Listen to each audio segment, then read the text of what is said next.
Zehwan en 2003. C'était l'année où Monsieur Osman Redouane, qui était son fils spirituel, il est considéré comme ça, c'était le premier secrétaire général du CLA à l'époque. Alors, il avait pris comme avocat parce qu'il était donc il était le secrétaire général, donc il avait affaire à la justice plusieurs fois à cause des grèves qu'il avait déclenchées au sein de l'Éducation nationale. Et donc, Monsieur Hussein Zehwan était son avocat. Et il lui donne aussi des conseils. Et par la suite, Monsieur Hussein Zehwan était venu assister à nos réunions de syndicats. Il expliquait le code du travail, tout ce qui concernait les grèves. Parce qu'on était vraiment, on connaissait rien en matière de code, en matière de législation, tout ça. Et plusieurs fois, Monsieur Osman m'avait invité pour des journées d'études, donc il donnait des conférences, il nous donnait des conférences, il expliquait. Et je me rappelle aussi que Maître Zehwan avait eu plusieurs sièges pour la Ligue des droits de l'homme. Monsieur Osman, qui était son ami peut-être, donc il assistait chez lui et au fur et à mesure, on a fait connaissance et tout ça, et on a fini par assister nous aussi, les membres du CLA, aux réunions de la Ligue des droits de l'homme. Et les sièges qu'il avait, il changeait de siège constamment, et donc ces sièges étaient à notre disposition. On se réunissait dans ces sièges, on allait lui demander conseil. Dans ces sièges, on recevait d'autres syndicats. Je me rappelle un syndicat américain qui était qui avait envoyé des membres à 2 reprises qu'on avait rencontrés au sein de ce siège. Son siège, l'un de ces sièges, je me rappelle que dans ce siège qui ne fermait pas ses portes, qui était rempli de monde avant que la répression le vide, ce siège accueillait aussi un comité des personnes qui étaient victimes des erreurs médicales, un autre comité pour les gens qui étaient expulsés de leur logement. Ce siège aussi, dans ce siège, à une certaine époque, quelqu'un qui était bénévole donnait des cours d'anglais. Personnellement, j'ai assisté à ces cours. J'en ai mon neveu avec moi. Ce siège était tout le temps rempli de monde et d'activités, malheureusement. Bon, il a fini par quitter les lieux. Dans un autre siège qui nous avait prêté à l'époque la rue du Douche, dans ce siège, on avait accueilli, nous avions accueilli, Monsieur Osman avait accueilli, j'avais ramené une fille qui était déléguée des enseignants contractuels, un grand mouvement à l'époque. Ils avaient fini par avoir gain de cause, ils ont eu leur poste de travail, environ 30 000 profs qui avaient fini par avoir gain de cause. Et il les avait réunis, Monsieur Osman, dans ce siège. C'était le siège de la Ligue des droits de l'homme que présidait Monsieur Hussein Zehwan. Bon, oui. Dans ce siège et dans d'autres sièges, nous avions toujours eu accès, nous avions travaillé tranquillement. J'allais souvent lui demander conseil.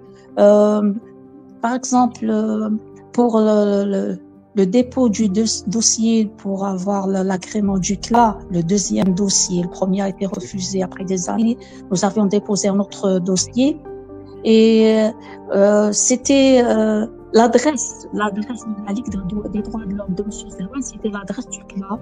Il nous avait hébergés, il nous fallait un hébergement. Nous n'avions pas de siège à l'époque. Et il nous avait hébergés. Donc, c'était l'adresse de M. Zehwan, c'était l'adresse du CLA. Et je peux... nous avions eu un problème pour avoir l'agrément du ministère du Travail. On nous avait demandé de changer de nom pour le syndicat du CLA. Il voulait plus entendre CLA. Et finalement, c'est lui qui m'a trouvé... il m'a trouvé un moyen, un nom, le CLA, Conseil des lycées des enseignants d'Algérie, c'est lui, c'est Monsieur Zehwan Houssi. Le CELA, qui devenait le CELA, c'est ça, hein? Il s'écrit le CELA. C'est lui. Et sa belle-sœur, Madame Aïtou Sbah Samia, qui était déléguée CLA, très active, très intelligente, elle m'avait conseillé d'écrire le E tout petit pour que l'éclat puisse toujours apparaître. Oui. Et donc Monsieur Hossein Zehwan n'était pas solidaire avec le CLA uniquement. Je me rappelle que les travailleurs de Cévital à Béjaïa, à une certaine époque, avaient fait grève. Ils étaient dehors, une cinquantaine de travailleurs envoyés de leur travail parce qu'ils voulaient installer un syndicat. Et bien sûr, Monsieur Rebrab avait refusé à l'époque.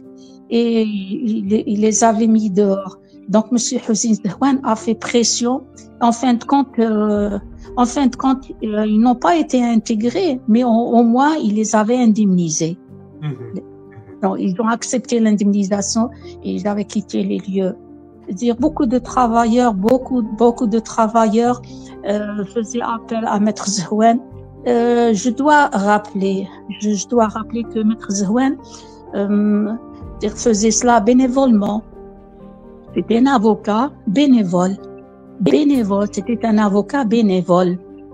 Bénévole, c'est pas croyable. Moi, j'ai jamais pensé à se dire je ne sais pas moi, parce qu'une fois que le classe est bien installé, on aurait pu payer nos dettes, au moins.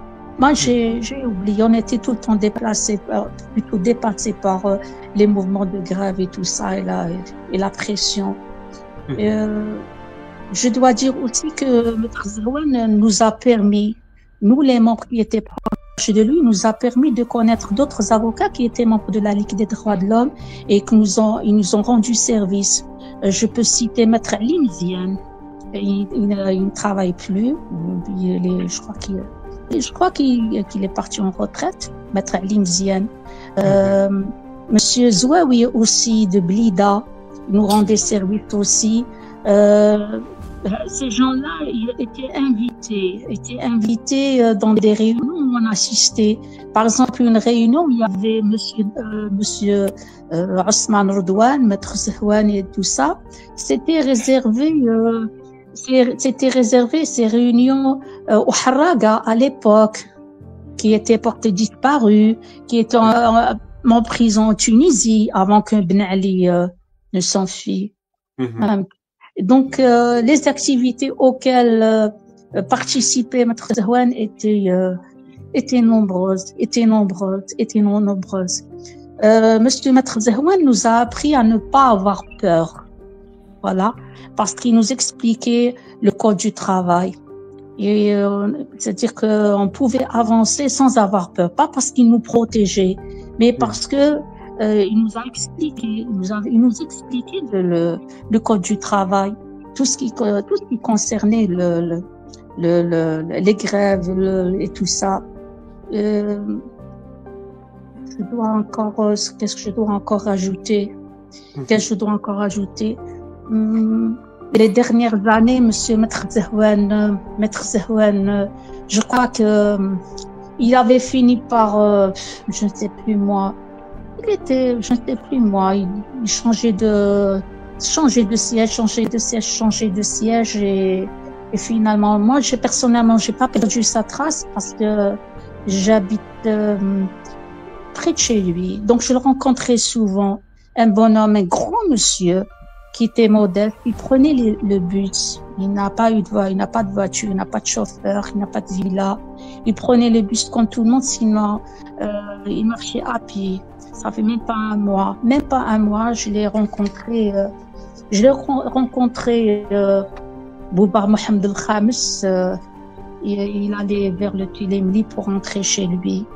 Allah yarhamou. Il avait sa canne.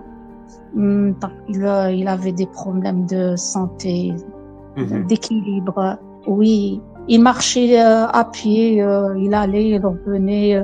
Quand il prenait un transport, c'était le bus avec tout le monde, la place Audin. Il prenait le bus comme tout le monde. Allah yarhamou, il était tout le temps debout, bien habillé. Il était ouvert, il discutait. Il était modeste, il était ouvert, il était humain, بالبزاف, il était humain بالبزاف. C'était un bonhomme, il était respectable, respectueux, humain, modeste et généreux, trop généreux. Il était généreux, trop généreux, il était trop généreux. الله يرحمه ويوسع عليه ويصبر الله عليه.